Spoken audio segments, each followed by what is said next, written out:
Boris Johnson's Foreign Secretary is facing calls to resign after going on a family holiday to Cyprus in the days before Kabul fell to the Taliban.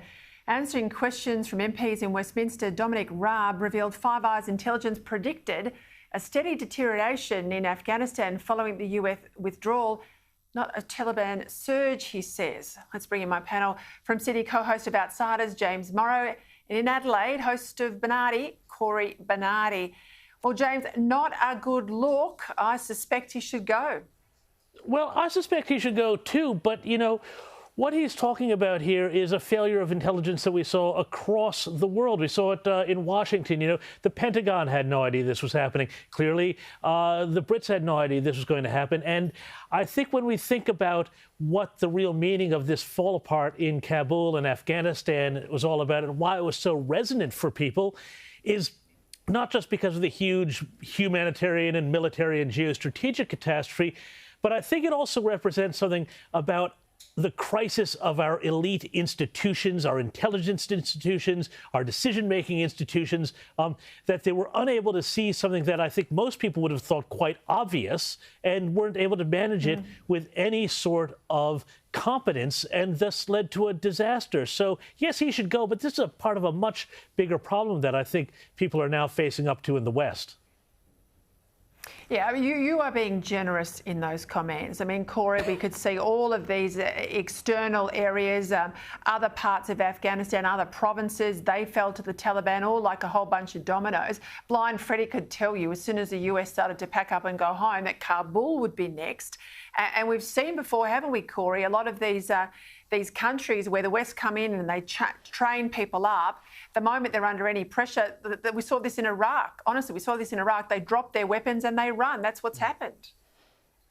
Yeah, that is unfortunately a characteristic of our interventions in some of these Middle Eastern countries.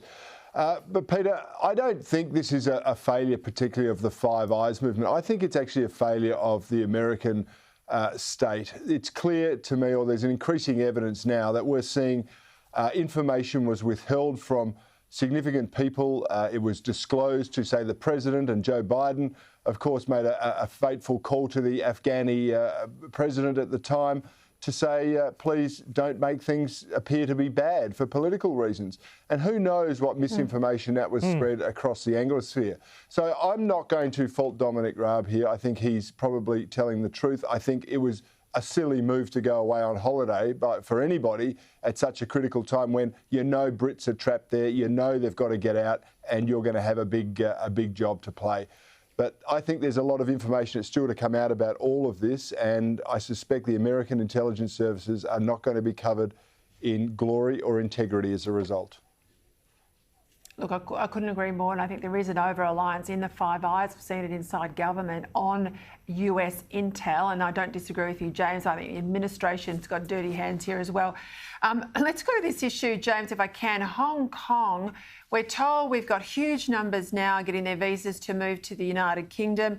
65,000 have already been processed out of Hong Kong into the UK. We're told it could be as high as 300,000. That tells you how bad things are, doesn't it? Well, yeah, exactly right, Peter. I mean, I would love to see more Hong Kongers coming here to Australia as well. But it does tell you what Hong Kong is up against. That Hong Kong, as we know it and knew it and loved it, I think has just, you know, completely gone. I think it's a real shame, too, that more wasn't done to stand up for it by the West. But, you know, it shows, again, it feeds into this narrative where Xi Jinping is on the march, Afghanistan, we're in decline. It's all very, very worrisome when you start to put the pieces of this puzzle together. I don't mean to be pessimistic, but, you know, you see so many people trying to get out of there. Great that Britain is bringing them in. They'll be wonderful migrants, I think. But, you know, it's a great shame to lose Hong Kong. Let's go to Canada. The woke prince of Canada is in the fight of his political life, Corey, 2 weeks after calling a snap election. And they call snap elections as incumbents when they think they're going to win in a landslide. Trudeau's Liberals, they're called Liberals over there, anything but, they are trailing the opposition leader Erin O'Toole's Conservatives in the polls.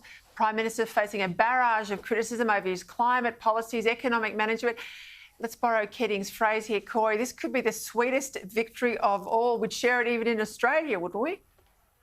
We would be cheering it in Australia. I mean, this bloke, remember, was a political rock star, and he's now been exposed as like the equivalent to a Milli Vanilli mime. He is so fake, he is so bogus that no one believes him anymore. He's called an election 2 years early, and he's now behind in the polls. It's first past the post. There is a chance he can cobble together a minority government. But today, he wouldn't get off a bus. He spent 2 hours there at a campaign rally, wouldn't get off the bus because protesters were out in force.